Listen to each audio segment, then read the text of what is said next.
The following transmission contains unencrypted instances of explicit language. Shall we begin? Smiley is suspicious, Percy. You won't know who to trust. Let's begin. Hi. Welcome back, fellow spy nerds, to the Spies Like Us podcast. That is, of course, the podcast where we discuss the representation of tradecraft on screens large and small. With me, as always, is my good buddy Steve Jobs. Hi, nerds. Hey, Fred. This is really Fred Kennedy. Yeah. And so we're doing an oldie but a goldie. The movie Dishonored with Marlene Dietrich. It's was made in 1931, and Todd makes the point that it's a pre-Hayes ruling, which is kind of interesting. Mm. And we're going to talk about that. And Marlene Dietrich, my only, what I think of her, I think of the character that Madeline Kahn spoofed in Blazing Saddles, the Bavarian bombshell, but that's a whole other thing. This is a very serious work, and it's good. I didn't know that was who she based the character off of, but that's great. Yeah. I love it. Yeah, you said oldie but a goldie. Did you know about this movie before? No, I did not. My wife did. My wife did and had seen it, which I thought was pretty cool. Oh, awesome. All right. So yeah, this is going to be by far the oldest film that we've covered on this podcast. And it's a very notable exception to the general rule that the spy movie genre starts with James Bond in 1962. This is fully more than 30 years previous to that. It's a legit spy movie. And we've got a female spy. How very, very progressive. I don't even know if you can call it progressive when it's from that far back. This is a work of fiction. It focuses on events during World War I, which it seems funny to me. You know, I'm actually getting to the age where I feel like, you know, maybe I should tell people what World War I was, just in case. You know, we've got some young listeners out there. Important to note, it was not a super long war. It ran from 1914 to 1918. The title card places the events of the movie in 1915 specifically. Featured agencies. We have Austrian intelligence versus Russian intelligence. Austrians have not made an appearance in this podcast before. Russians have, of course, but this is way before the KGB. The intelligence agencies are not explicitly named in the film, which is very typical for older films. In fact, for a long time it was kind of verboten in Hollywood to, you know, it's like, I don't know, just didn't seem like a good idea to like name intelligence agencies. But we know who we're talking about, or at least we think we do in this case. I'm going to look at some things and figure out like what the actual historical agencies that we're talking about would have been.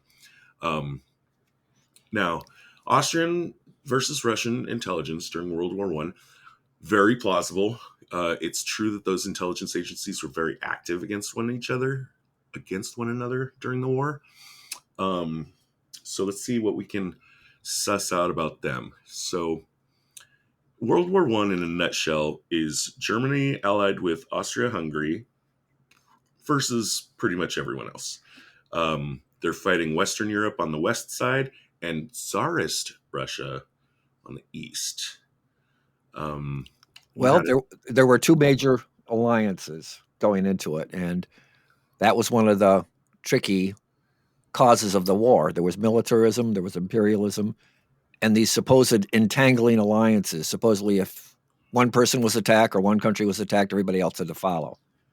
So you had the Triple Entente. You had the Triple Entente, which was between France, Russia, and Great Britain, as a counterweight to the Triple Alliance, which is Germany, Austria-Hungary, and Germany and Austria-Hungary. Yeah. And, the idea was if one of them was attacked, the others would follow. The spark was when the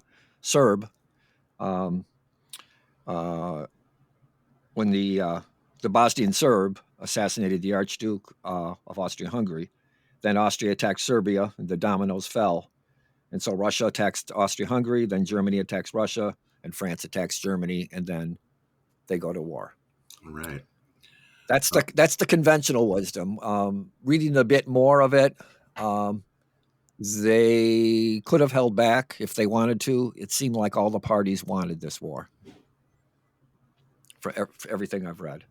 Right. And I have a particular interest in it because my grandfather was in the war. He survived. He was gassed, came home, but always had a cough his whole life because he was gassed in the trench warfare. He was a runner, where they delivered messages that way, ran through the trenches. So he lived through his 90s, but he always had this lingering cough because he was gassed from that chlorine gas that the Germans were using. I've just been learning a lot about the history of cigarettes and the marketing of cigarettes. World War I is a very, very important turning point in the popularity of cigarettes.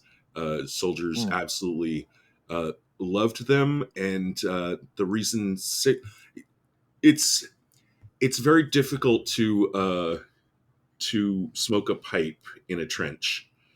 Yeah.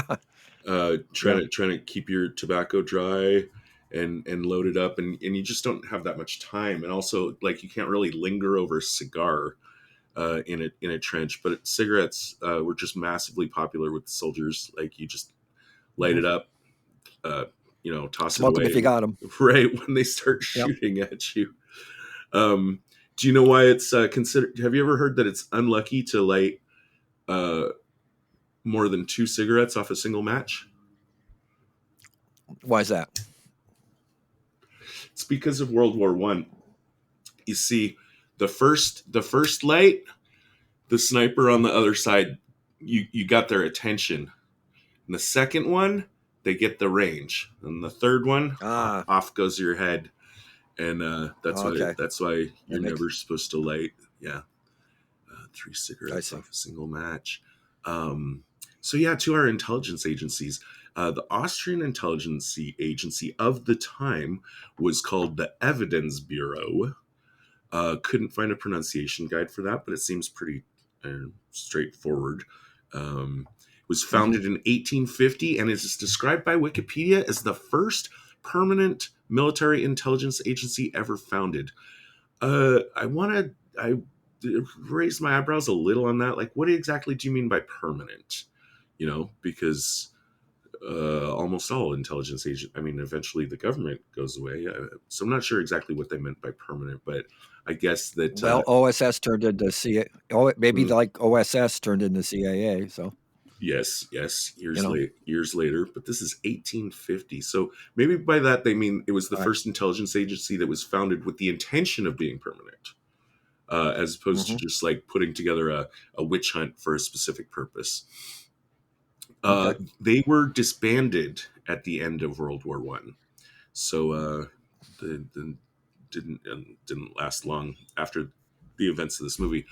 So really important to mention that the Bolshevik Revolution that goes on to precipitate the Soviet Union happens in 1917. That's 2 years after this film. So we're definitely not looking at KGB, which we now call the GRU. They have their roots in the beginning of the Soviet Union. So who's the intelligence agency of the Tsars? The answer might be something called the Okhrana, which I'll spell real quick. Okhrana. Another one I couldn't find a good pronunciation guide for, but seems to have solidified in 1880. What we need to keep in mind here when we think of Russian intelligence is that these guys were working for the Tsar, not the Bolsheviks. The Bolsheviks were right.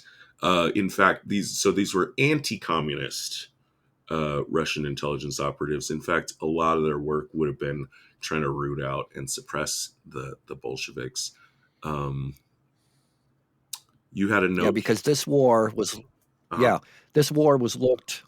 Both Lenin and Marx recognized imperialism as one of the highest stages of capitalism, right? And since that was one of the major causes of World War I, along with militarism, entangling alliances, and nationalism, that would be one of the major reasons for the communists who want to pull out, because they didn't want any part of an imperialist war, which this was. Mm.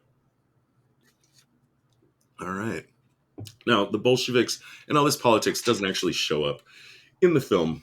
We just like to do our homework on, these, especially these intelligence agencies Background. that we, almost never get to see. The screenplay is apparently loosely based on the exploits of Mata Hari, one of the most famous spies of all time. Also a lady. The big difference here is that Mata Hari was a spy for the Germans against the French, while our protagonist, Marie, played by Marlene Dietrich, is spying against the Russians for the Austrians.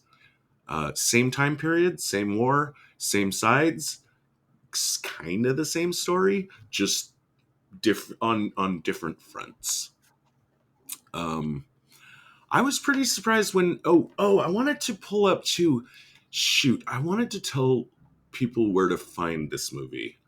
Here, I'll put that up on screen for the video version.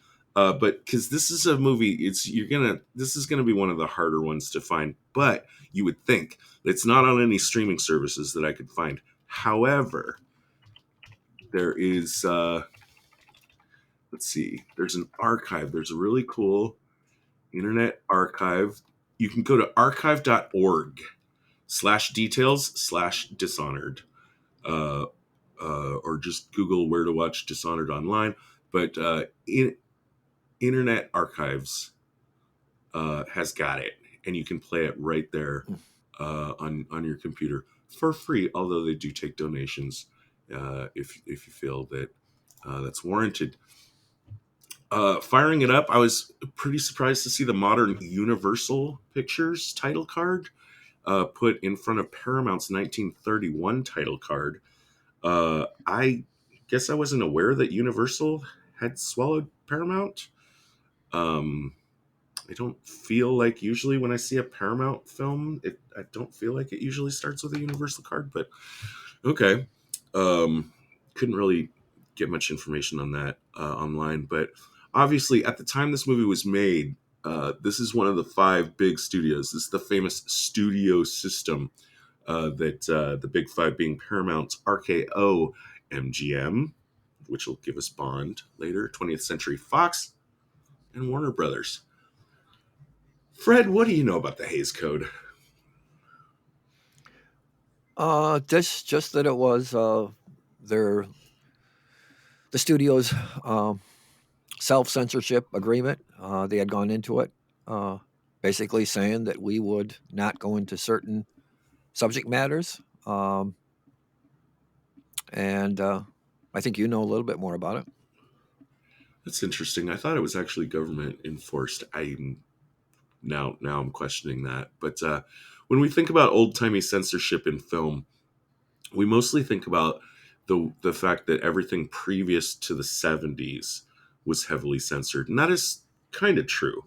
The 70s is like this time where we get like what we think of now, what gives us the idea of the auteur director. And that's starting with filmmakers like Scorsese, Coppola, Brian. Cindy Lumet. Never Cindy heard. Lumet. What are her films? He did Serpico. Yeah. Oh, yeah. okay. Okay, yeah. He did Prince of the City, Serpico. Yeah.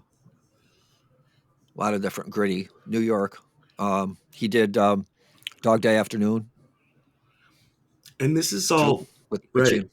And all this stuff, and again, like what gives us our modern idea of the auteur film director, this explosion in the 70s is because of the collapse of the Hays Code.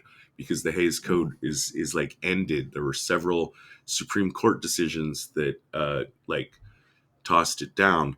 And that's where we get, again, all those directors. It also opens the doors to the blaxploitation era.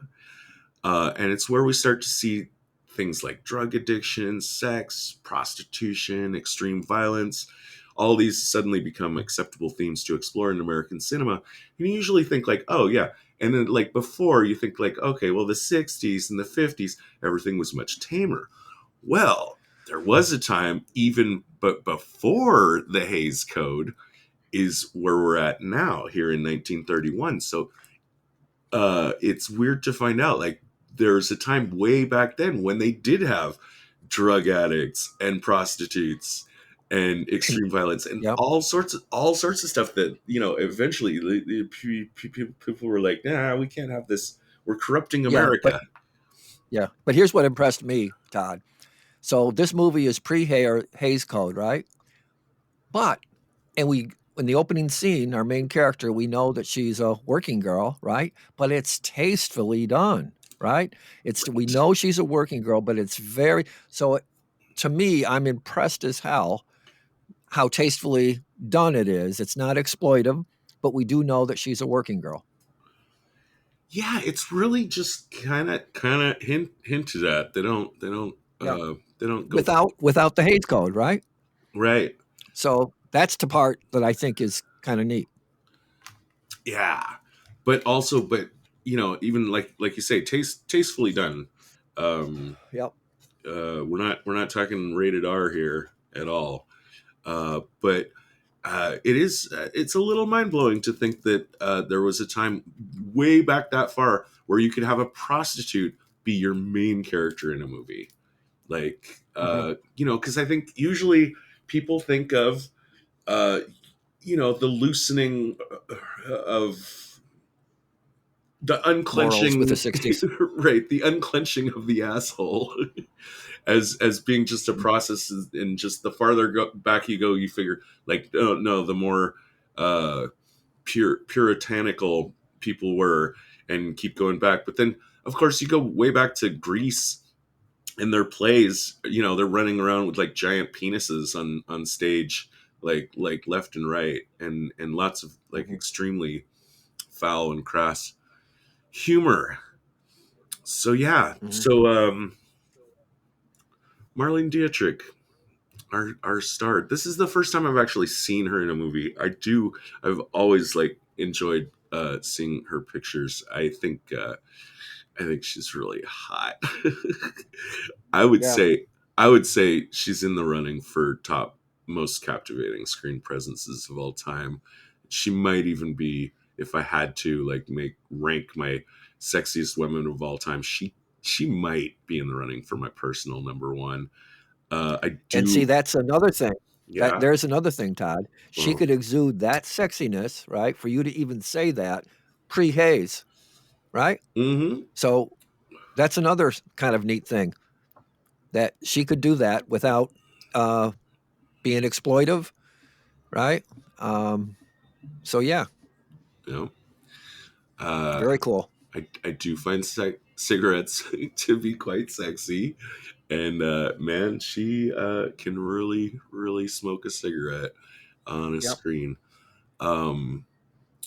So I got to learn some more about her for this podcast. She is a huge star of the era, uh, almost certainly considered the sexiest German woman alive at the time. And so it's no surprise that Nazi agents were keen to try to recruit her, once her career was taking off in Hollywood. And, so obviously this is later, after the events of this movie. But when World War II was kind of winding up, the Nazis did really want to try to like recruit her back to Germany. But she was strongly anti-Nazi and very public about it. Applied for U.S. citizenship in 1937. So again, I don't know, I think World War II hasn't quite spilled out yet, but and she created a fund to help Jews and dissidents escape Germany. She had a movie where she had a $500,000 salary, and she put her entire salary into that fund. So putting her money where her mouth was, I guess. Yep. During World War II, she was one of the first celebrities to lend their star status to the war effort. The whole classic USO thing. Most famous example would be like Bob Hope. But Yep. she was one of the first to like get involved in that kind of work. She went back and forth on both theaters in the Pacific and the European, and she was known for being willing to work much closer to the enemy lines than most other celebrities of her time. I liked this anecdote. This is a cute trick she said she would use in her USO shows. Something that she said her friend Orson Welles suggested. She would tell the audience she could read their minds and ask them to concentrate on whatever came into their minds. And then she would walk over to a soldier and she would laugh and say, "Oh, think of something else. I can't possibly talk about that." Which was always like a huge, huge laugh. And Right. And inaccurate. yeah, I'm sure. This is her third sound film, so she's also one of, like actually a lot. Apparently, from my understanding, most silent movie stars did not make a successful transition into the sound era. She's one that very much did. She did 20 silent films. This is her third sound film, both of the first two having been massive hits, and Paramount was eager to capitalize, keeping her along with the director of the first two, Joseph von Sternberg. So this is, she's working with the same guy repeatedly. Obviously, he knows how to film her. They're working very well together. Gary Cooper was her co-star in the previous film Morocco, and the studio had wanted Gary Cooper for this one, but apparently Cooper hadn't enjoyed working with von Sternberg, so they end up using a guy named Victor MacLeod. This is the only time I've ever seen him. This is the only time I've ever heard of him. I'd be perfectly fine if this is the last. I thought he was really bad in this movie. Did you have the same reaction? I think they're Yeah, very badly mismatched.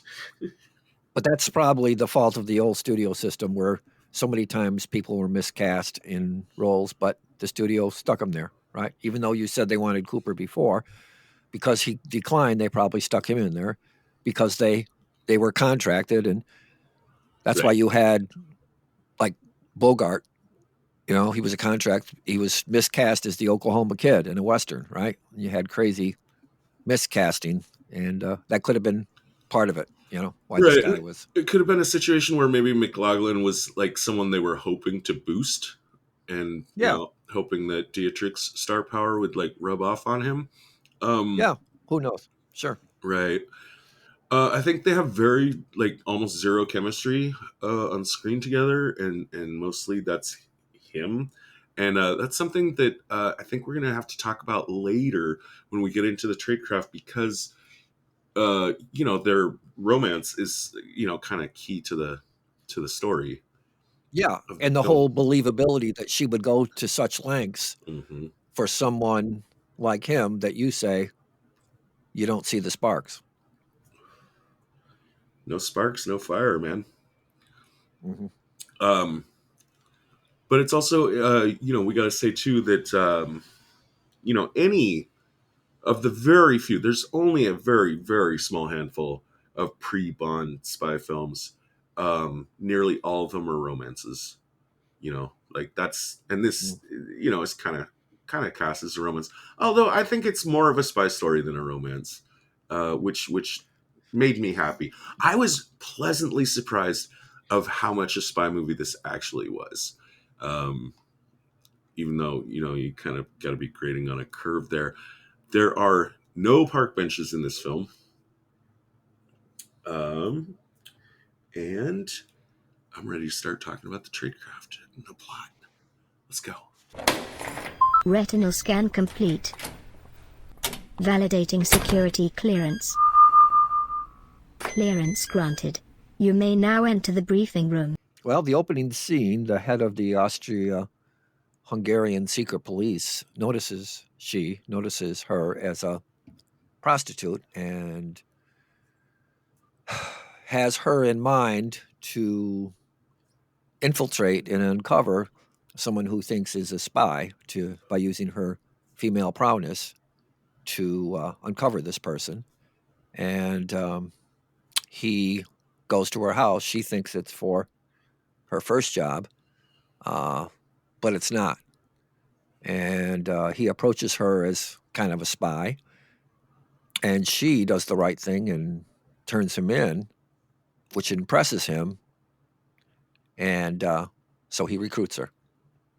Right. She passes a loyalty test that he poses to her by, basically he's kind of offering her money to spy against the Austrians. So yeah, what caught his attention in the first place was a comment she made on the street. Apparently, one of her fellow streetwalkers has perished, and someone says she's destined to suffer the same fate. She says, "No, I'm not afraid of life. I'm not afraid of death either."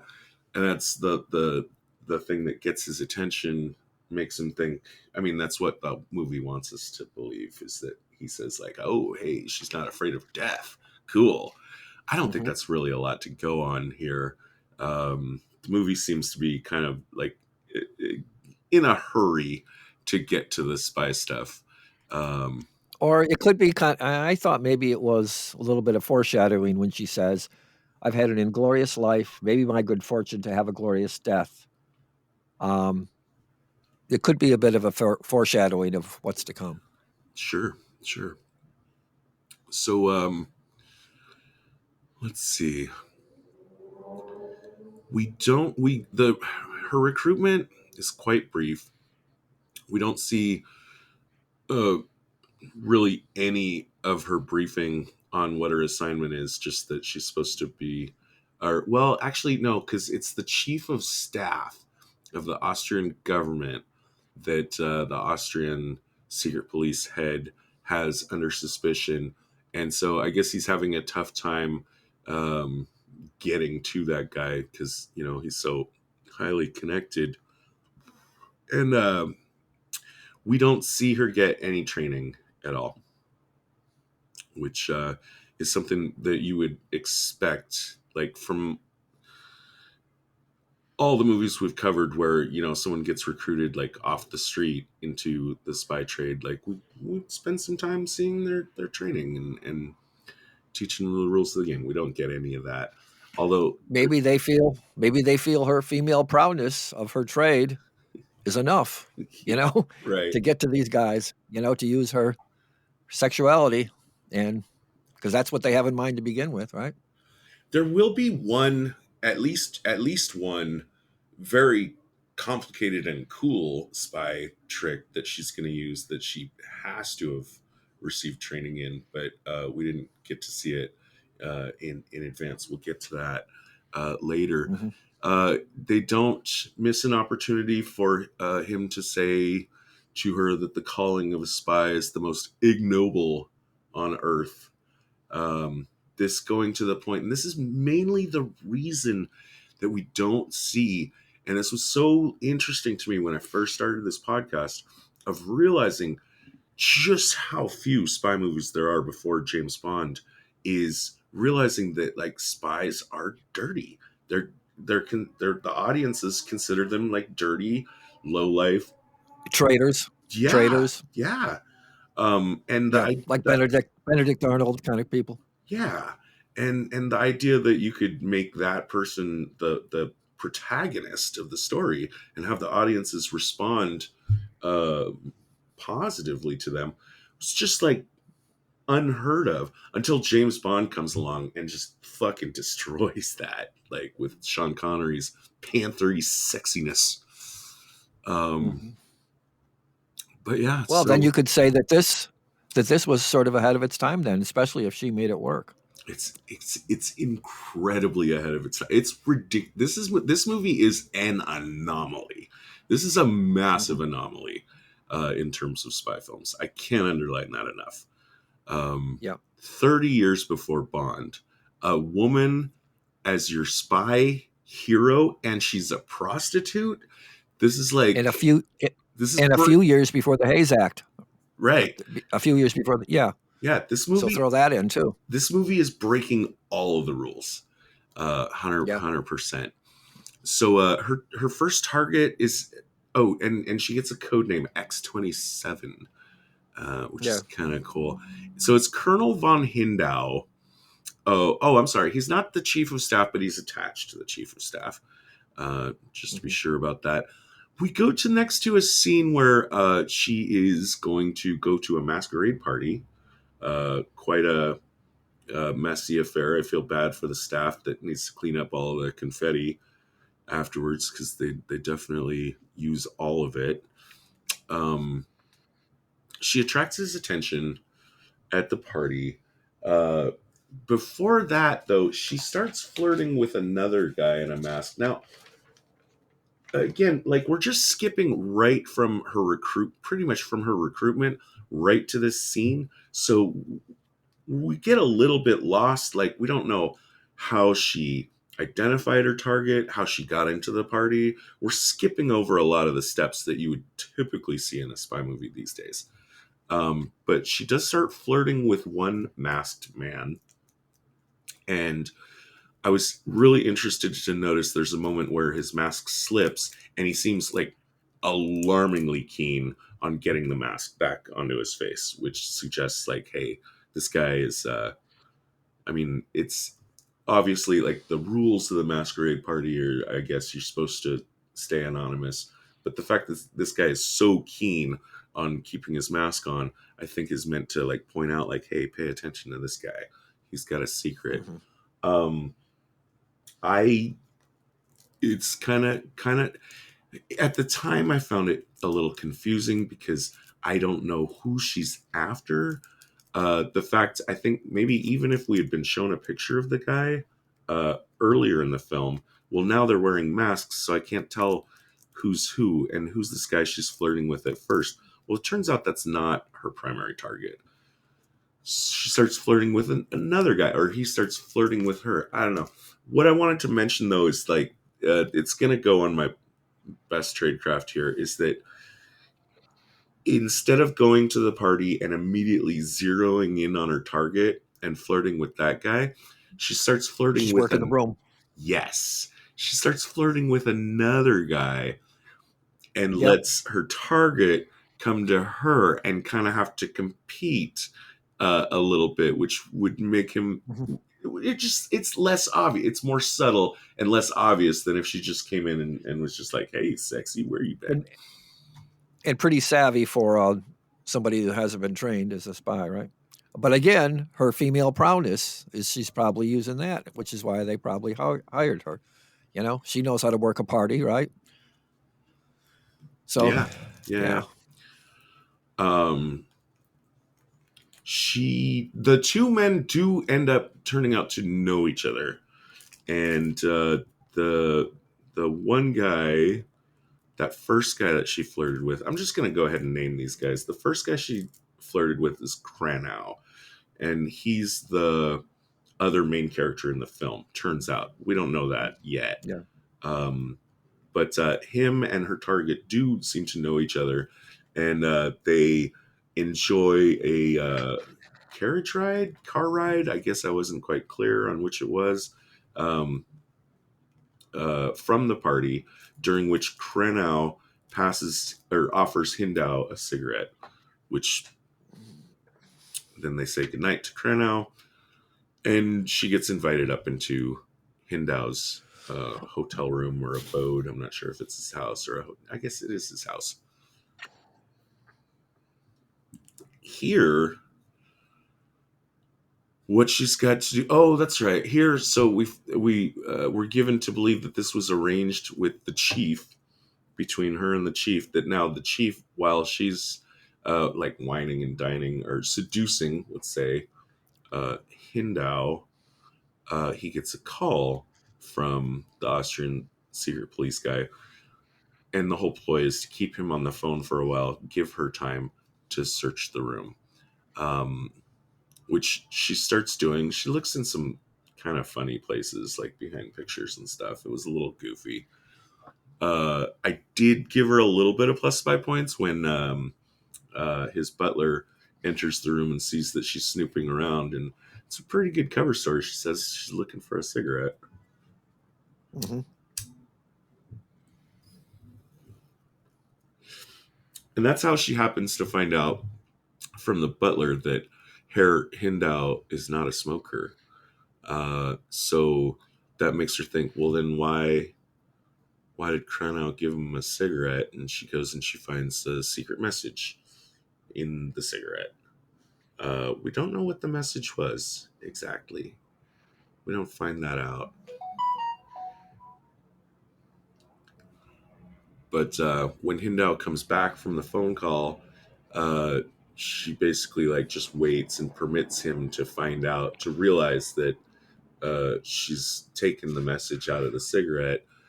And he pretty much immediately says, okay, game over, and shoots himself. Which was whack as all fuck. And easily my number one worst tradecraft of the film.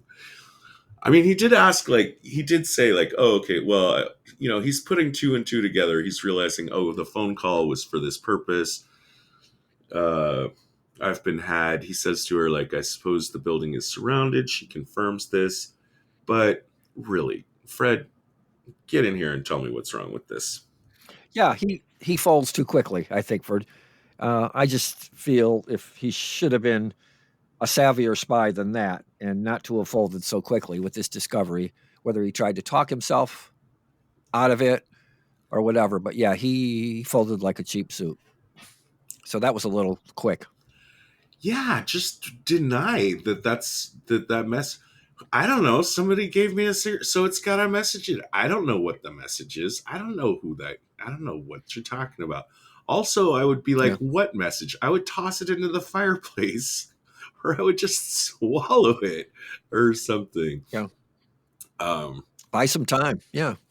Yeah. So yeah, easily number one worst tradecraft. Now, by the way, when they come in and clean up the area too, like, she is not fazed by this at all. She is one ruthless and unflappable lady, which was kind of interesting. Now, something about the secret message leads her to a casino where she finds the guy that had given Hindau the message. Now, remember, previously that guy had been in disguise because of the masquerade ball, and also he was using a cane. Here, he's not in disguise. He's not using the cane. So we can clearly see that his previous performance was exactly that. It was a performance.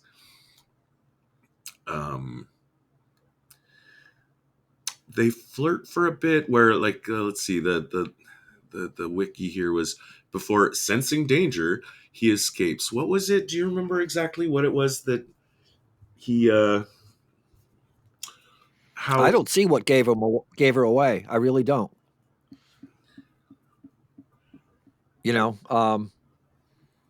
They say, her chief says, that guy's too savvy for you to, flirt with him. But I don't see what gave her away at all in that scene. Yeah, I don't Unless remember I'm missing something. if he'd seen her without a mask, but it's something about her while they're flirting. He does, yeah. The boss says Carnell's too clever to be trapped by a woman. Okay, but again, what gave her away? Right. Now it seems I know I had written this. I don't see it, but I remember it. It seems like, because she reports her failure to get Cranell to the boss, and he says, yeah, well, that wasn't going to work anyways. And it seems like this is an operation that she planned herself, that he hadn't approved. But, he doesn't seem to have known in advance that she was going to try to approach Cranell. He tells her, that just wasn't going to work. So I don't know where she got the authority to have other agents on hand, but she did, which was cool. And David would have been happy to see that, because David was always complaining about spies that run around with no backup team. Here, as soon as the shit goes down, she's got other agents that are on hand to assist. Although later in the film, she doesn't appear to have any backup team in Poland. Later the same night, Later the same night, Cranell breaks into her apartment while she is loudly playing the piano. And we've seen her play the piano numerous times in the movie, and it's apparently a very important part of her. I don't know. She's passionate about the piano. Let's say we get some cool scenes where she's like using the piano to just kind of like work out her inner emotions or something like that. And we find out about his tradecraft in hindsight, right? When she tries to call and use the gun, Let's hear it. we find out what he did. Yeah. Well, before we even know, he takes the cartridges out of her gun and cuts the telephone line. So that's his tradecraft. All right, good on him. We don't see him do it, but we find out he does it when she tries to employ those two things. He while she was busy playing the piano and under cover of that noise and her distraction, he finds the details of her next mission in her coat pocket. It's a pretty I don't know, 4 or 5 pages, big pages, big ass note, lot of details. Little note for her, for spycraft, you need to learn to like memorize your instructions and burn that shit and not just leave it lying around in your coat pocket, even in your own home. And then we find out later, okay. we find out at the end of the movie how she does use her memory to memorize something even more involved and important. So she could have done it then too, right? Yeah, that's a good point. I forget exactly what tips her off. She does find him in her apartment. She goes for the gun. We find out it's empty. She goes for the phone. We find out the phone line's been cut. They're again kind of flirting with each other a bit. They're kind of doing the I don't know. You're who which of us is the worst? No, you're the worst. No, you're the worst.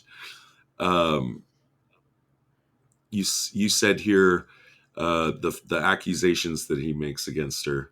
Did you want to tell us about those? Yeah, I just think, I don't know if you'd call it sexist or a double standard. I just found it highly ironic. He accuses her of bringing something into war that doesn't belong. In other words, sexuality. And I put it aside as if war has a morality that shouldn't be tainted by sex, love, or emotion. He says you trick men into death with your body, as if that's some greater sin that all those nihilistic, imperialistic bandits who ruled Europe at the time and used their soldiers as cannon fodder.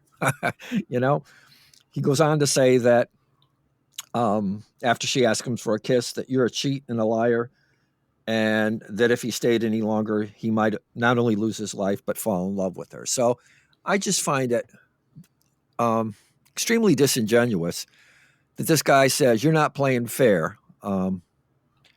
Whereas, or as if war itself, especially that unnecessary war that exploited and killed thousands of men, right, was fair. I just found that highly right. It just ironic. It goes to that whole like big old bullshit like honor of war, that it's a great and honorable calling, which of course is like the massive fiction that's been used for thousands of years to fool men into throwing away or risking their lives for the profit. But women have power of women have been involved in war since Helen of Troy, right? And reasons for war. Mm-hmm. Yeah, but at the end of the day, I mean, he's the bad guy, and the movie is going to land on her side of the moral. Well, she succumbs to that whole unfair play too, right? The whole unfairness of love and emotion and sex, she succumbs to eventually as well. Yeah. Right? Yeah. My other note about this scene is that like he is really forthcoming about his job. Um, she basically doesn't have any information on this guy. She calls him a clown, and in response, he basically like describes his entire job to her. He says, "Yeah, I'm a Russian officer in the army, and I fly back and forth over lines, and I do this and I do that." And I got to give it the big minus 5 points buzzer of like, dude, you do not need to be telling her any of this shit at all. Yeah.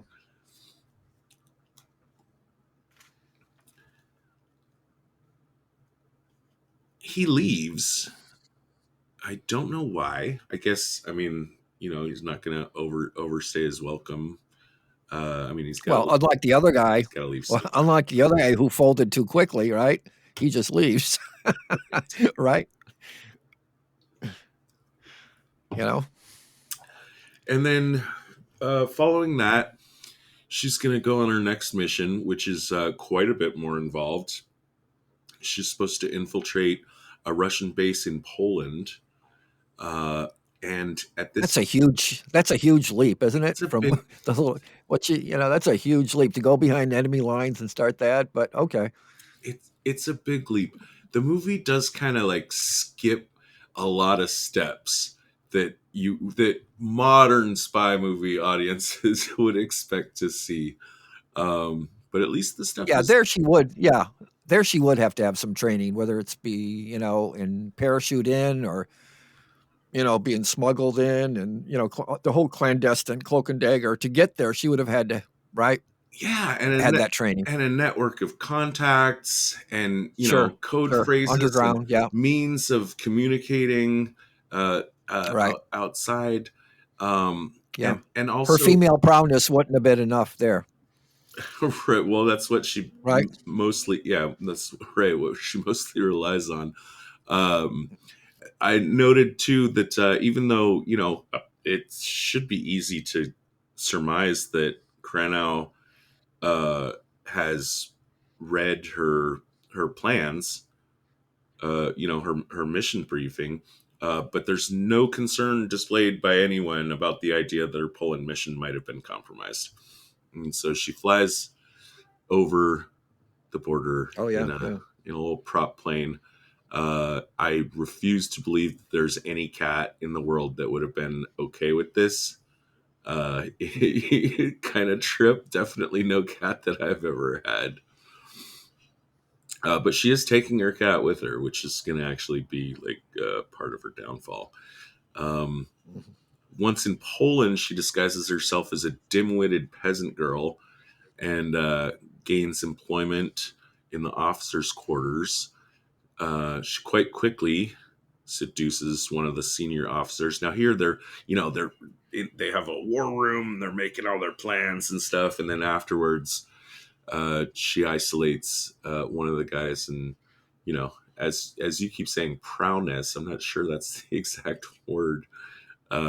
Female prowess. Yeah. Okay. I did look it up. Plies him, gets him nice and drunk enough to pass out, and obtains the secret plans for the attack. And here we get to the coolest plus spy points of this movie, which is what she does with the plans. She copies them down in musical notation so that it looks like it's sheet music. While she's doing this, Kranow happens to... Oh, now, also, let's back up for a second. Kranow is telling his other officers that he knows that she's in the hotel somewhere. So why aren't they questioning everyone? He's just telling everyone to be on high alert. But if you're certain, if you've read her plans, her operation, then you're certain that then start questioning the women. Well, do they think that'll spook her and that she'll run? I don't know. Yeah.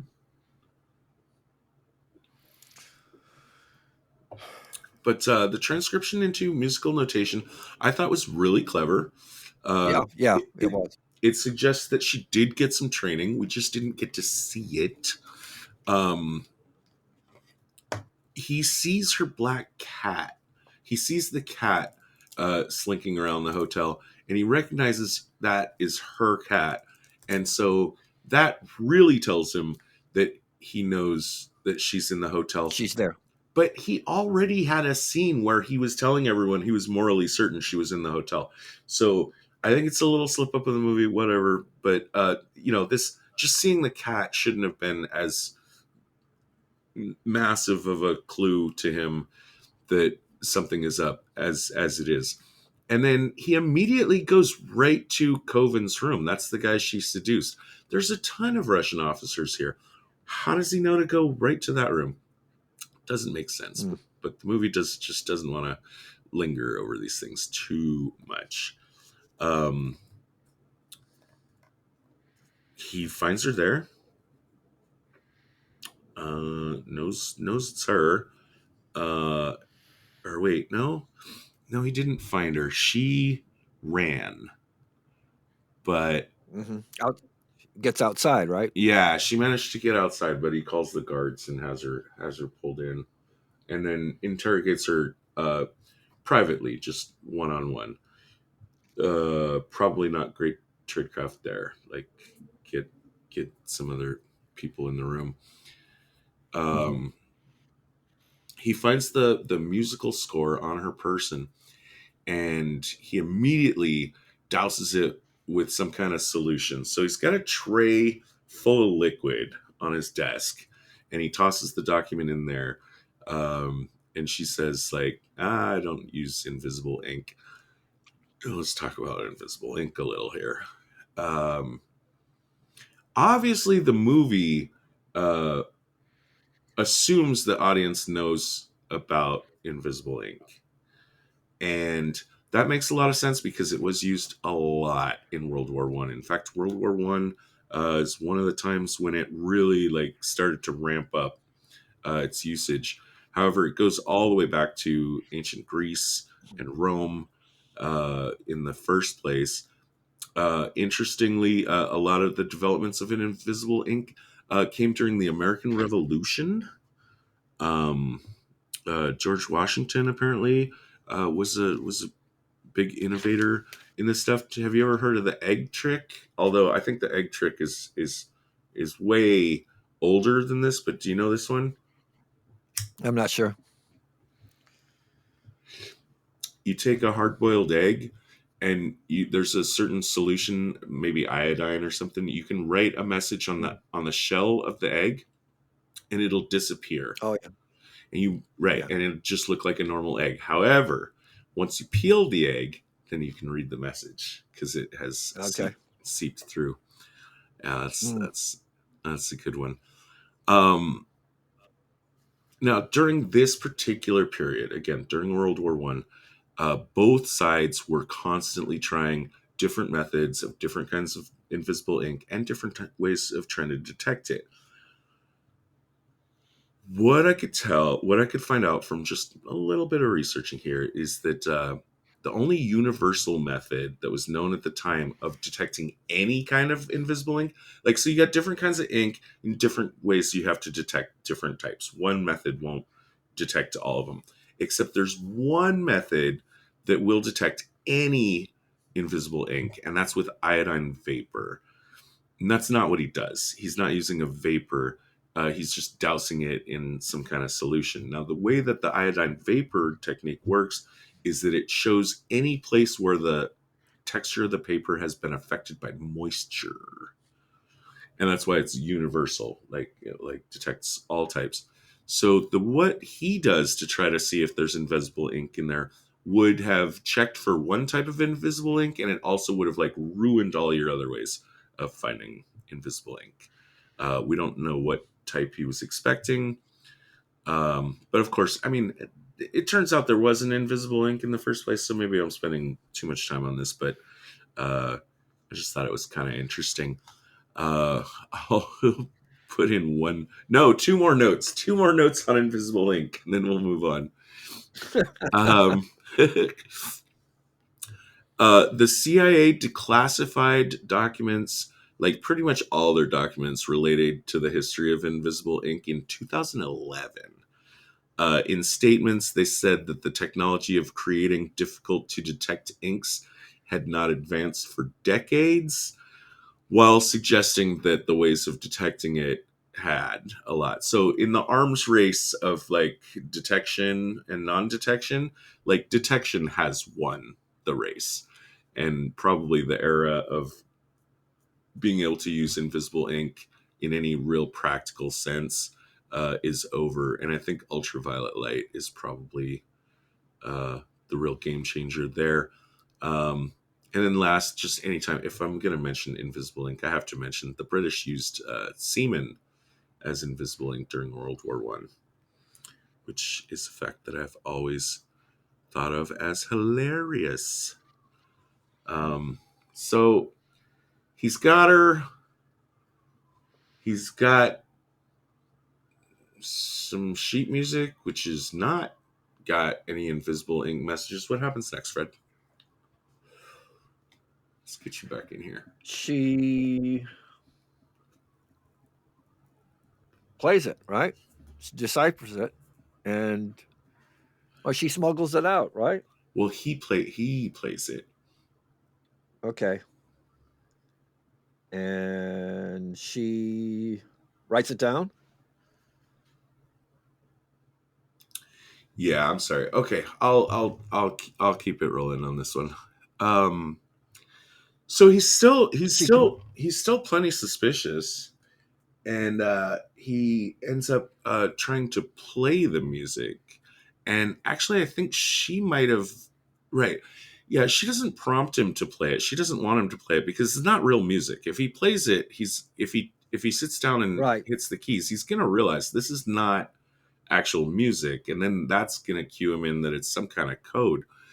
But again, for more plus spy points on this whole idea of transcribing the music and why it makes my number one for sure, number one with a bullet, is that she's using the time of him playing it.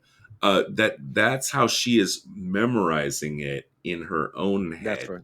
Because maybe she can't remember like all the details of like what she had written down, but musical memory works differently.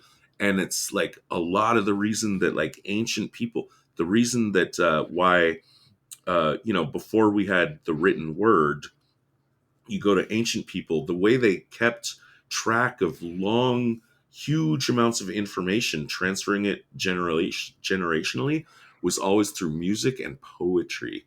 Because when you put something in a poetic or a musical kind of situation, like each line kind of reminds you of what the next line should be. It's a lot easier to collapse, to memorize large amounts of information if it's put in a rhythmic fashion. So that's fantastic here. He does go ahead and fall for her prowess, as you put it. They end up she gets him into bed, and in the morning she manages to drug him and make her escape back to Austria. I liked the fact that of how she forged her pass to get out of the headquarters once she had him unconscious. Again, poor spy points on him of like thinking that he's just gonna like one-on-one take care of this woman. They should have like more guards and more people involved, and maybe put her in a cell and not keep her in your bedroom.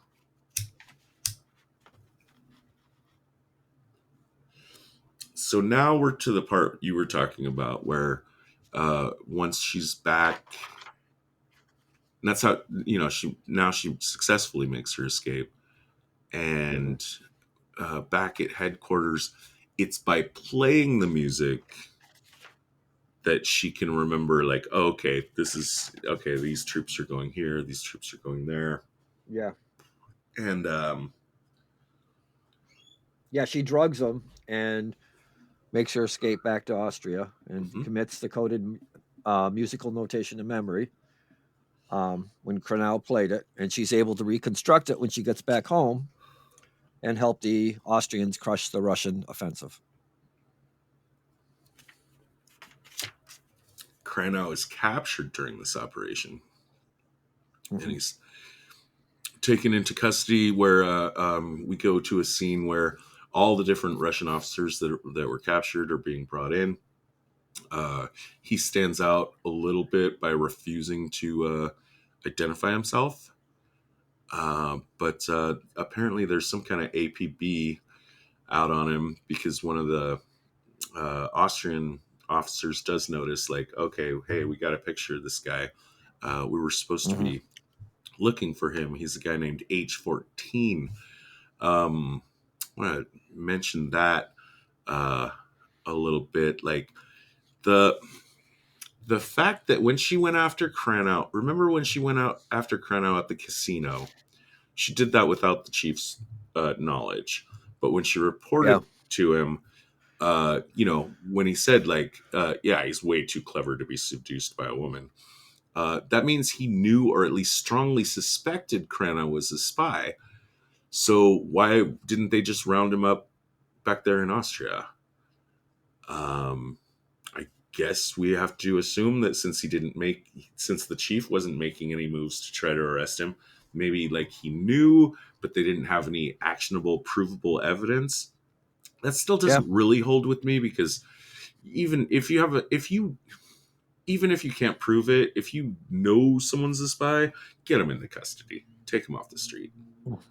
Um, Mhm. But in this case, I mean, now he's actually been captured on the battlefield in a Russian military uniform. So that now you've got your evidence. I mean, you don't need uh, any more on this. She intervenes and wants to talk to him personally. Um, I think there was a really cool missed opportunity here I wanted to flag in the script where, remember in the casino situation when he got spooked by her, it started with the line like, hey, like, haven't we met before? I thought it would have been really cool if in this scene she had used that same line back on him and said, like, hey, haven't Yeah. we met before? Yeah. Yeah. That would have been.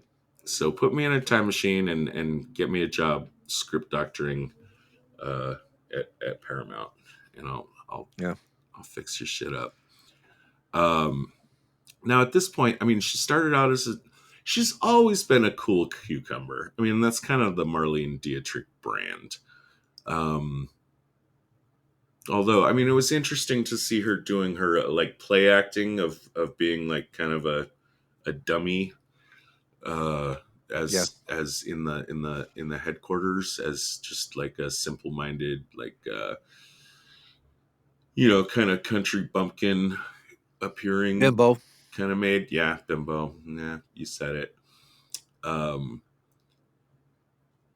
but here, like, okay, but anyways, like, usually the Marlene Dietrich brand is like being super fucking cool, and I gotta say, like, at this point, this is like near the end of the movie, she's got her leather jacket, she's smoking her cigarette.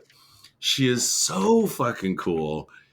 She's clearly got the respect of all the military men around her, which, seems a little uh, mm, fantastic, compared to like the reality of it. But that's, like, I don't know, just the aura that she's got is is really cool. I wish, in retrospect, this movie had done a better job of making the whole from zero to hero kind of storyline that I think is done so much better in movies like La Femme Nikita, the Hollywood remake of the same being Point of No Return, and of course the Red Sparrow movie with Jennifer Lawrence. Great examples of like how to do that well. Um, Here it's just kind of sudden. Like, she started the movie just kind of like, and now she just seems like, I don't know, the ultimate spook. Mhm. We got to get you back onto the mic. I'll give you time if you want to get caught up, but we got to get you back talking more. Can we give you the interrogation and execution scene? Oh, yeah. Um, this goes back to how cool she is and how true she is to herself. And how when the authorities find out that she aids and abets Cronow, they can't understand why she'd give it all up when she has this chance to serve her country. Well, I say she served her country. She saved thousands of her countrymen's life by getting that actionable intelligence to crush that Russian rebellion. Yes, in a weak moment, she let her lover go, but I thought that said more about her humanity than any thing you could say about her so-called treason. And at the very least, she should not have been at least executed because letting him go posed no harm, no national security harm, and she already did the major legwork. So when they're scolding her, right, and shaking a finger at her and say, "Why would you violate your duty for the casual affection of that man?" She simply replies in the coolness that you find so sexy, Todd, "Perhaps I loved him." Then you can't make me believe you love a man you only knew for a few hours. That's the kind of love you find out on the street. To which her original runner says, "I found her on the street." You had a chance to redeem yourself in the service of your country. Can you think of a single reason why you didn't take advantage of that privilege? She replies almost flippantly, "I suppose I'm not much good, that's all." I would argue at this point that she did, in fact, more than redeem herself, and that all but for a weak moment at the end where she decides to spare her lover, whose escape at this point could do little harm, by the vast majority of her espionage work that not only uncovered spies, but committed a code to memory that, when reconstructed, enabled the Austrians to crush the Russian offensive, and undoubtedly saved countless lives of her countrymen. Considering all of that, I believe at the very least her life should have been spared. On the surface, this flippant remark by her to me only reinforces her authenticity and that she realized she can't expect them to understand her love for him. So she gives them that reply. Well, I don't understand it either. To their credit, What? her love for Cronow. Oh, well, that's a casting question. I'm saying if you accept the story, or I mean the story that obviously she fell in love with him, that's a different thing. That if his acting doesn't show the spark, but given the fact that she is supposed to be in love with him, right?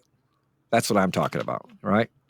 Do we want to get to the execution with the monk, or do you want to say a little bit more about? Well, let me address a couple of the things that you just said. Like, especially wanted to key in on this fucking bureaucratic pissant. What, redeem yourself? Like, redeem this motherfucker. Like, what has she got to redeem herself from? This is like total like sex worker shaming. Which, okay, like I believe it, of the mores of the time, but I just want to say, like fuck you, like And given no credit for the lives she saved, right? Given no credit for that. That's the other part. She just handed you a massive W, like a huge W. Okay, so maybe she let this one guy go, in a moment of weakness. She doesn't deserve to lose her life for that. And you No. should be pinning a medal on her, not Yep. not executing her. Speaking of Right. which, too, like, okay, so and again, okay, so yeah, I do want to underline the fact that, like, to me, like, the single big sin of this movie, just as far as telling the story, it goes back to this again, the casting decision, the failure of the movie to establish the romance and to give her a reason, or give us a reason to believe that she would take this huge risk, just to spare this guy's life. And even then, too, like, she's folding as bad as Landau or whatever the guy in the first part of the movie was too. Like, it's not it's not implausible at all, the idea that, you know, because they were alone in a room together, like, oh, he overpowered me. Like, you know, he got away. He hit me in the head. He grabbed the gun from me.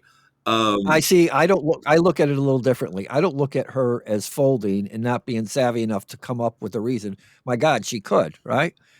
I just look at it as her authenticity. Like, yeah, you know, maybe I'm not that good and I fell in love with them. And just her being true to herself, which she is throughout the whole story. That's how I look at it. If she wanted to, she could have talked. She didn't want to, right? She was just, yeah, that's what happened. I don't put her in the category of that other guy who just nervously folded, right? I look at it as just her being true. Like, yeah, okay, that's what happened. Right. Sometimes, I mean, sometimes, And to me, that's consistent. That's consistent with her character throughout the whole movie, being true to herself. right. And sometimes I like to talk about or look at some analyses of movies by looking at the difference between plot and story. And to me, plot is up here and story is here. I've just remembered where it's also an audio cast. So what I mean is plot is in the head, story is in the heart. And 100%, if you have to choose, like if there's a conflict between the two, it's more important to tell a good story than it is for a plot to make sense. You know what I'm saying? Like if you have Keep going. if you have to, I would rather watch a movie where I have problems with the plot, but it's a good story, okay. than to watch a movie where the plot is perfect, but the story just leaves me cold and not caring. So that's what I mean. Like the story has to come first. But so this is a case where I think like the plot, you know, of the way that she let him go, the way he escaped, if they wanted the story to be like you're saying, like she's definitely like gonna be unrepentant about this, like then the plot could have been tweaked a little in a way that would have made it like less easy for her to have just had an easy way out, and not even have to address this issue to these guys. Like maybe she should have been like in some way like caught dead to rights, and so you'd have the same story but the plot would support it a little bit better. Okay. I could see her doing it, and I wasn't surprised at all in the way she handled it. And, you know, like I say, I just thought she was consistent. That behavior to me was consistent with her character throughout the whole thing, true to herself. All right. So yeah, and then we got execution. She is going to be executed as Mata Hari was. I haven't done all my reading into Mata Hari. Do you know anything about Mata Hari? No. Me neither. I just kind of know that she's like ultra famous and probably one of the most famous spies of all time. Yeah. But Mata Hari was also executed again by her own side, not the enemy. And think about it. And the other thing I was thinking about, not even James Bond, but if James Bond did this, had this weak moment by letting the spy go, M would have just, you know, wrapped his wrist a little bit and let him go. You know what I mean? Oh my God, you're right. Good point. Yeah, get back out in the field, James, or take a couple days. Take a couple days off and get your head straight. Well, he would have bitched. Yeah, he would have bitched at him like he did about bitched about every little thing James Bond did, but he still would have, you know, said, "Go ahead, go on, get on your way." Sure. You know, as he gives Moneypenny a kiss on the way out. You know. Well, so I think also, like, you know, I mean, we've talked about this movie as being such a huge huge anomaly in pre-Bond spy movies. I mean, it's already doing so much groundbreaking stuff, but I do feel like at the end of the day, like this script always would have ended in her death. Like I don't think there's any way audiences would have been like, this always would have had to have been a tragedy because of the times and her gender. Yeah. Even though her tremendous acting transcended all that. Yep. Yep. So So yeah, the execution scene, it's decent. It's got some cool moments. I love the fact like there's, oh my god, like some of the young officers here, like there's this one guy that tries to speak up for her, and call bullshit on this. To me, that was the film. That was, I'd like to, I think I said in here that I'd like to know more about that guy. To me, that was the film saying this whole bloody Yeah. imperialistic war is bullshit, right? And to me, that was the film's way of saying that through the device of that soldier. I think it's an entirely different film if the execution had just been a bunch of grim-faced people that all like felt the same way. But it's clear there's conflict there, and they even have like he's crying. The young officer is like tearing up. She uses her own blindfold to wipe away his tears. That's a really powerful image. That's biblical. That's freaking biblical. Right there. Yeah. It is. Completely different movie if you don't have that at the end. Right. She also, her final requests is she just wants to die in her own clothes and not in an Austrian military uniform, which I think goes again to your comments about like this film's anti-war subversion of the glory of war that's bubbling under the surface, and she just wants a piano that's in tune. I love how she says, any dress I wore when I served my countrymen, and I put in parentheses as a prostitute instead of my country as a spy, and a piano that's in tune. And then her death walk, to me, her final act of authenticity and dignity is evident in her death walk, where she declines a blindfold, blesses herself, fixes her lipstick and stockings, and faces it with a smile. But again, I, for one, would like to know more about that soldier who protests the firing squad and the war itself, calling it murder. It seemed like to me that was the film's closing statement on not only her fate, but war itself, and that particular war that was run by a bunch of imperialistic bandits using their own soldiers as cannon fodder to do so. And there have been countless movies. Paths of Glory with Kirk Douglas is probably the most famous, about sending soldiers to their death, generals just trying to outdo the other with cannon fodder. All Quiet, they've done a remake of All Quiet on the Western Front, and that's all about that. It follows some Germans. It's brand new on Netflix. Gary Busey and there was or Nick Nolte in Thin Red Line, brother. Okay, that was in the Pacific, but this is World War I.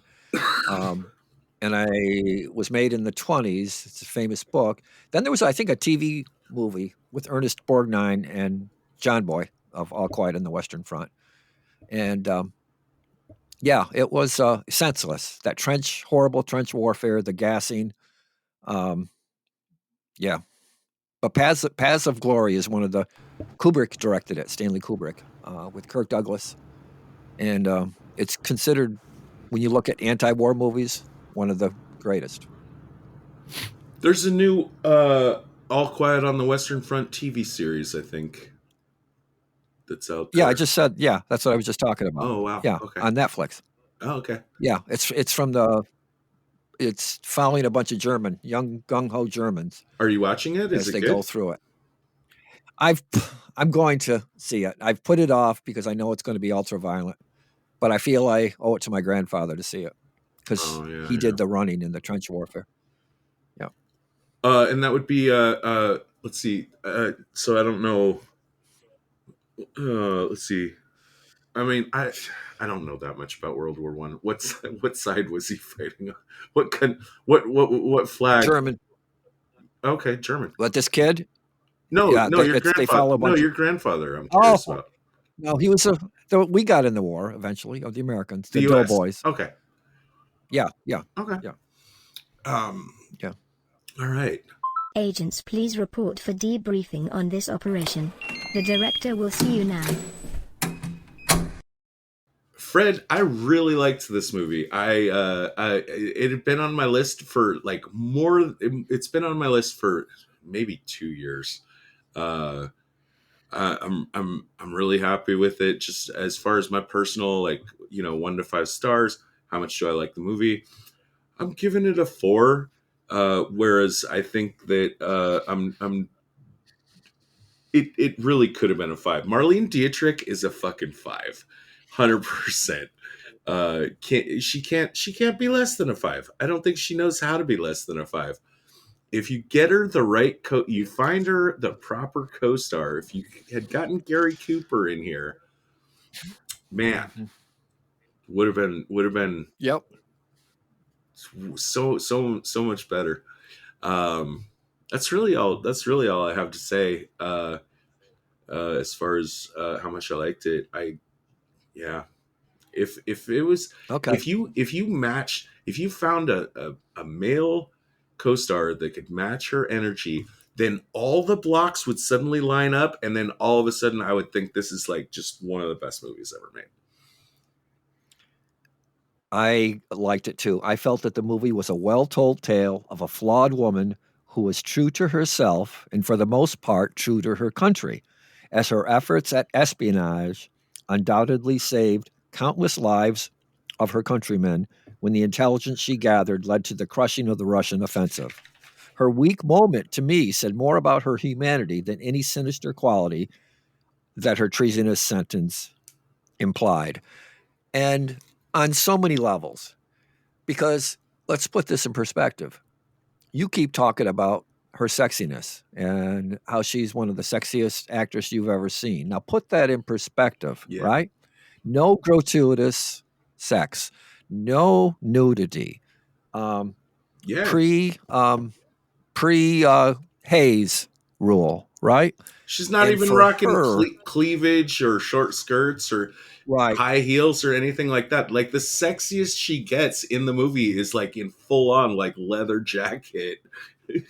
And to boot, and let's throw this in here. Here's the ultimate irony that they did all this. And see, this is what, how a lot of prudish people say, oh, they could have shown that more without, being so gratuitous. And how they always say Hitchcock showed more without ever putting the knife in the body, right? Mm-hmm.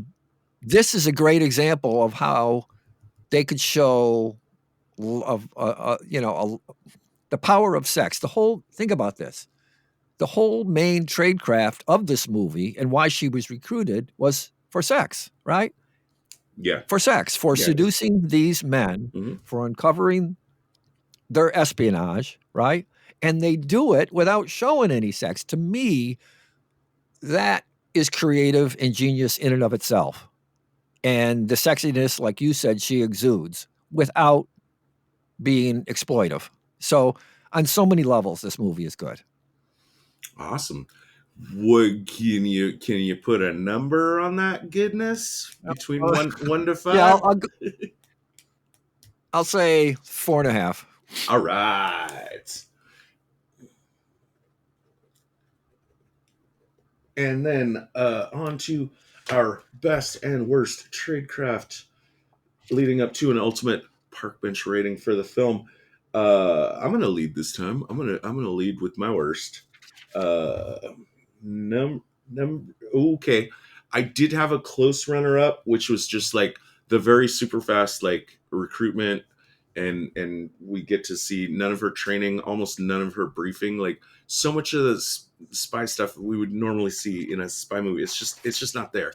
It just scoots ahead like really fast in a way that, just if I'm judging tradecraft, I almost feel like I gotta ding it for that. But it doesn't make my top 3 because I got 3 worse ones. Number 3 is the way that Kranow just basically tells her everything about, just says, yeah, I'm a spy. I'm a spy for the Russians, and I do this, and I fly over that. He explains his entire job to her for no reasons. He accomplishes nothing from this. Well, could part of that be him falling in love? You know how he got all bent out of shape when she accused him of being a clown? That's all it took. So I say, okay, but would that would he have felt the same way if he wasn't falling in love with her? That's the only thing I'm throwing out there. Maybe part of that was him falling in love with her, that he showed so much, that he talked too much, and was really hurt by the clown insult. That's just an idea. Sure. Does it make sense for the character? We could argue that. Is it good tradecraft? Okay. No. And especially No. if all it takes is me calling you a clown for you to like divulge. But remember, she's bringing something into the spy world that is unfair. Right. As they all say, right? She's not fighting fair. If you were gonna quibble with me about that one, you're gonna quibble with me a lot about my number two. My number two. Okay, yeah. No, it's fine. I'm having fun. It's just an idea, right? My number two is her sacrificing herself for dude. It's again like story versus plot, but I'm talking pure tradecraft. Like that's a casting problem. You question the fact the guy was a poor actor, and all I'm saying is it's not so much if that it was the story. It's not so much that, because now we've definitely established that's my huge problem with the film overall. But here in the tradecraft sense, I'm just saying like she could have so easily said like, dude, he took my gun. He overpowered me. He jumped through the window. I don't know. It just would have been so easy.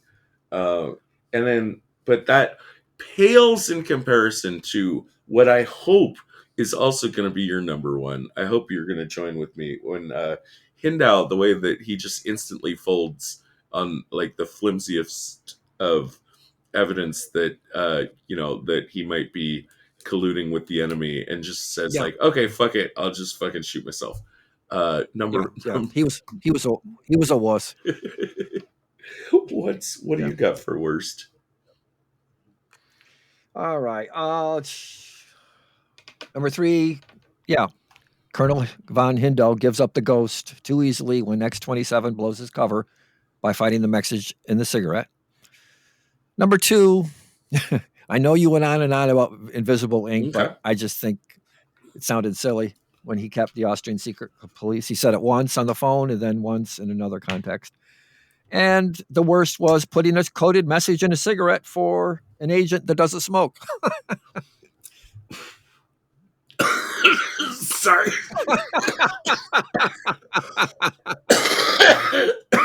That was on my list. That was actually also on my list as well. Yeah, if he doesn't smoke, then you could maybe pick a different method of sharing your secret messages with each other. Yeah, that one's funny. Yeah. All right. Over to best, and this is a film again, and I'm trying. I think it's tempting to try to grade it on a curve, but let's try not to. Let's try to hold the feet to the fire and put it just right up against the same way we would like something like Tinker Tailor Soldier Spy. Hard to find great tradecraft in a movie like this, but number 3, I like the way she forged her pass out of HQ after drugging Kranow. That's good. Number 2, and this might have been me just reading too much into it, but when she goes to the first party where her target is Hindao, she doesn't go right to Hindao and start rubbing up on him, but starts flirting with another guy at the party, and then Hindao notices that, and so that that whole honey trap is like more subtly played. I like that. Number 1, with a bullet, that piano code, really clever. Everything about the way it was done, and the way it she had to get him to play it back to her so that she could memorize it, and then she had to play it in order to actually transcribe it back. So fucking good. What are your best? Yep. I only added extra ones because I know how much you love it when I add extra ones. So, Fred's best tradecraft number 5. Kranow cuts the phone line and removes cartridges from her gun. Mhm. Number 4, she asks to interrogate Cornell in order to aid and abet his escape, dropping the Luger. Mhm. Number 3, she drugs her opponent and escapes back to Austria. My number 2 is your number 1. X-27 obtains the secret plans for the Russian offensive and copies them in the form of sheet music, which she commits to memory when heard played, and reconstructs it when she gets back to Austria, which helps them crush the Russian offensive. Now, my number 1 is the whole plot. The chief of the Austrian secret police, who hatches the plot of using X-27 to use her female prowess to seduce and ultimately identify male spies and gather military intelligence. So the whole plot I call Tradecraft number 1, All right. where they get the whole idea of using her. Sure. Park bench rating, I think has got to be fairly low. If we're not grading on a curve, I looked at some previous movies. We're not in 0.5 territory at all. Shit like Spy Kids or Men Called Flintstone. This movie surprised me by actually having like, yes, You said A Man Called Flintstone with a straight face. we did it, man. I know. I wouldn't brag about it, though. Anyway, go on. Sorry. Hey, man, when I launched this podcast, that was my mission. I said we're gonna do everything. We're gonna do everything. A Man Called Flintstone. All right.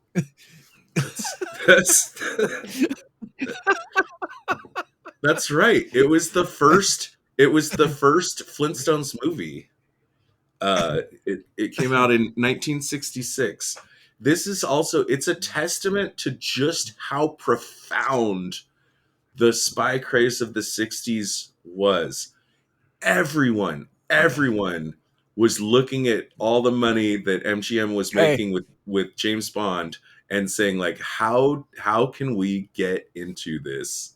How can we? I was a little boy. I grew up with it all. I was a big fan of Maxwell Smart and Napoleon Solo, and right. Yeah. Well, here, this is So yeah, that's a great segue to me making my case for this being a 1 park bench. This is 1 out of 5. My big argument to you is now, of course, it was David and I that gave the television series The Man from U.N.C.L.E. a 1.5 on our park bench scale. I think this is just that one little bit less than Man from U.N.C.L.E. Your thoughts? What kind of number do you think you could put could you on tell this? me? Could you Sure. tell me why? Okay, let's go into what park bench is looking for me. The amount of and the accuracy of the tradecraft, like how realistic is this? Oh, You're looking at movies like Tinker Tailor Soldier Spy is like a 4.5. It's way up there. We gave Pine Gap a 4. Some of our 3s are stuff like let's see, what's an example of a 3 right down the middle? Sneakers. Do you remember that movie? yeah. Right. Or what we did? Official Secrets. Official Secrets. That was pretty good. What? Yes. Oh yeah. Right? Official Secrets. Obviously, a much higher rating than Dishonored should get. Wouldn't you agree? Mm-hmm. Yeah. Yeah. Yeah. So I'm cool. I'm cool with a 1. All right, I'll go 1.5. All right. And I'm just gonna let you have the win on that one. Give it a 1.5. It was surprised. I was surprised. I was pleasantly surprised that this was actually a spy movie and not just a romance with tiny little bits of spy stuff in it. Like I wanted to do. I even started working on the notes of doing Casablanca, because Casablanca. I mean, technically, it is a spy story, but the more I got into it, the more and started like trying to like analyze the tradecraft, I was like, no, this is a fucking romance that just like has some, is got a little spy The stuff trappings. going on in the background. Yeah, has the trappings of spy. Right. Yeah. Yeah. But Yeah. this movie was actually a spy movie. So Yeah. I don't know, maybe I'll do Casablanca someday, but I just got halfway through doing the notes on it and I kind of gave up. I said, nah, not really. So I was thinking, no, we don't have to, but I was thinking it'll be your choice for next film. Do you have any thoughts or TV series? No, I got an idea for I don't you. know. I got an idea Yeah, for that's you, fine. uh, Yeah. which is because I just watched. Let's see. I just watched another Guy Ritchie film, The Gentleman. Just watched The Gentleman, and I was reminded Oh, of yeah. how much I like That was pretty good. Guy Ritchie. And Right, that's good. You know what? Another good Guy Ritchie film is The Man from U.N.C.L.E. that's what I thought I might suggest to you. I think that would be a fun one for us Right. to do next. The Man from Yeah, U.N.C.L.E. and that's what's interesting is it's a prequel. Yeah, Uncle isn't a thing. Yeah, And Uncle isn't a thing till the very, very end. I haven't seen it yet, Yeah. but now after watching The Gentleman, I was like, I really, really want to watch the Man from U.N.C.L.E. Yeah. movie. So I'm going to be watching Napoleon that. Solo. Napoleon Solo was Henry Cavill. Mm-hmm. Who's our current And Superman? Ilya Kuryakin. Yeah, Ilya Kuryakin is Armie Hammond. Who I actually don't know who that is, except from tabloid bullshit about like how he's been canceled or something. Yeah. I don't think I've supposedly for cannibalism. Oh my God, really? He was in. I think he was in the Lone Ranger with Johnny Depp. Yeah, I don't think I've seen Hammer in any movies. But yeah, let's definitely think about doing the Man from U.N.C.L.E. Movie. It'll be our first movie of 2024. Fred, you know what you got to do here to take us out, right? Oh, I forgot. You got to remind me.